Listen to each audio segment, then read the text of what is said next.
Hi, so I'm Gabrielle Gambina and I'm running a project called Ibiza Produce. We are currently here on Can Musson farm in Ibiza on the southeast coast of the island.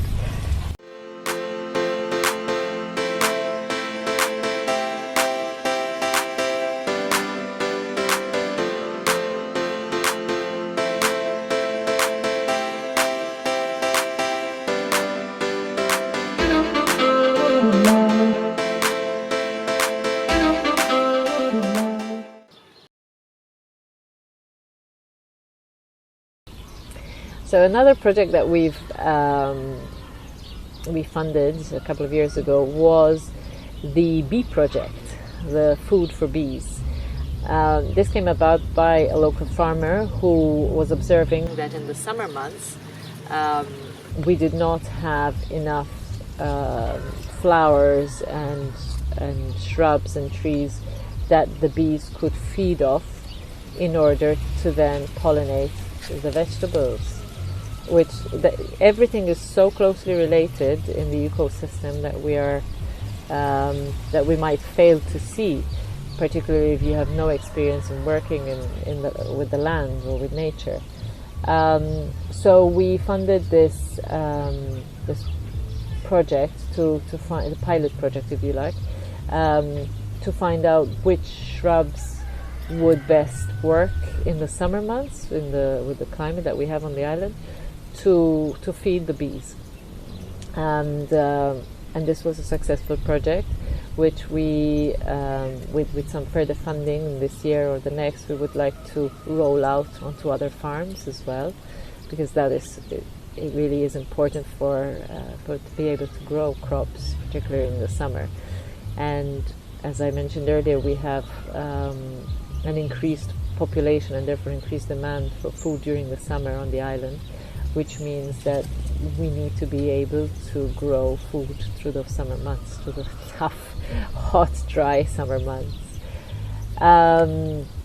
Other initiatives, we were involved during the pandemic period here on the island. We had a number of people who did not have any income and therefore found it hard to be able to feed themselves.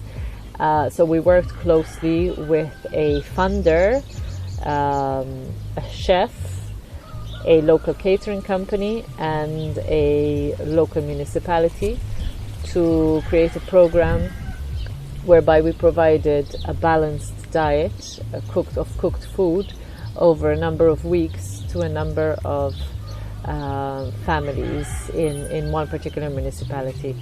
And that was a very, very successful program using local produce. So we closed the circle in terms of the food being grown by local farmers, being transformed into a delicious, healthy meal for local families. So it was really a beautiful venture, shall we say. So one of the challenges that came up through the research that we did was that there was lack of information, of clear information as to what produce in the shops was from the islands, where the produce could be found, what grew in which season. So there's a bit of this kind of confusion around local products. So the first thing that we did was we created a website where we listed all the producers on the island and what they produced with their location and contact details, so that people could at least start to find their way around this whole local product scenario. But then what we found was quite useful, which is what we created, was a map of the eco farms on the island, the organic farms on the island. And this is something that's quite practical, whether it's online or the physical map, that people can actually look at the area that they live in or work in and find the farms around them. So that's another kind of practical way we tried to bridge the gap, if you like, between consumer and producer. The other very important thing is social media, which is where I think we have seen a lot of success in terms of what we've been doing over the last 4 years. particularly where we have been giving people, the audience, a way to see who the producer is, a way to connect with that producer. Because I think once you put a face to where your food comes from, there seems to be the connection, this familiarity. Particularly farmers as well as markets. We showed people, okay, where can you go and buy a range of foods? And obviously the local market has been quite successful, as we've seen in some areas of the world, where people get together, community is created when you go to a local market, and you can find all these different foods, whether they are fresh foods or produced using local products. So I think that was also very important. We can't underestimate how important in today's world technology and social media are in order for the message to spread and for demand to increase.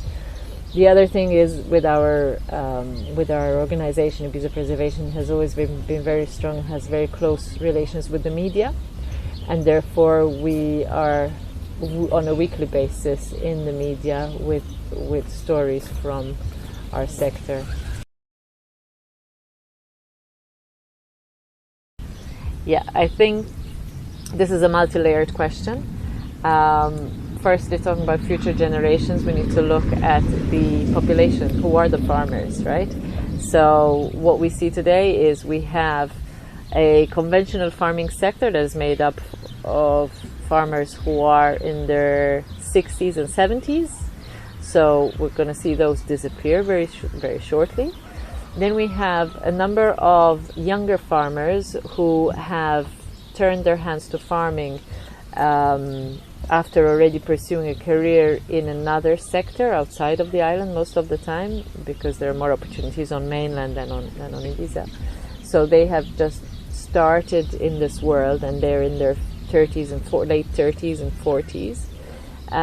But we really need to look at the younger population. We need more young farmers to come into this sector so that they can grow in the sector and have the knowledge that can be passed on to them by their grandfathers or grandmothers, in order not to lose the traditional farming methods that we've had on the island, and the techniques and the secrets, that come with farming. So what we have done is really support the college, the agricultural college.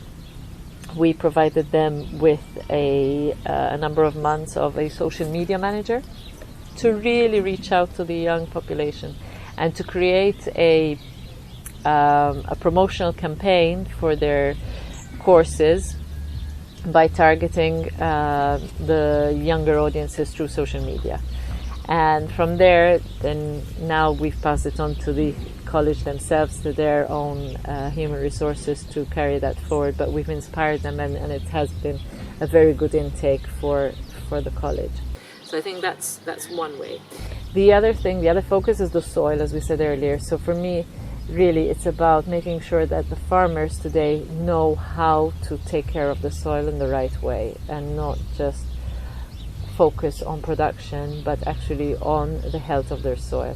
How do we do this? We do this with various regenerative techniques, and there are ways of measuring the health of the soil, particularly carbon capture, rotational grazing of animals, the existence of a bee population on the farm, water retention in the soil. So there's all of these techniques that we are making sure that the farmers know about and learn about and implement on their farms in order to have a sustainable farming destination, if you like. I see Ibiza as this gastronomic farming destination where people will actually not come here for the clubs, but they will come here for the landscape, for the farms, where they can spend their whole day with their family, learning to do various things on a farm, plus also maybe feeding the animals, picking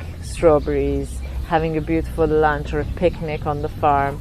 So it's creating a farm as a destination rather than going to a resort, but you're carrying out your touristic activities on a farm and learning how to engage with nature. Yes. Okay. So I think our motto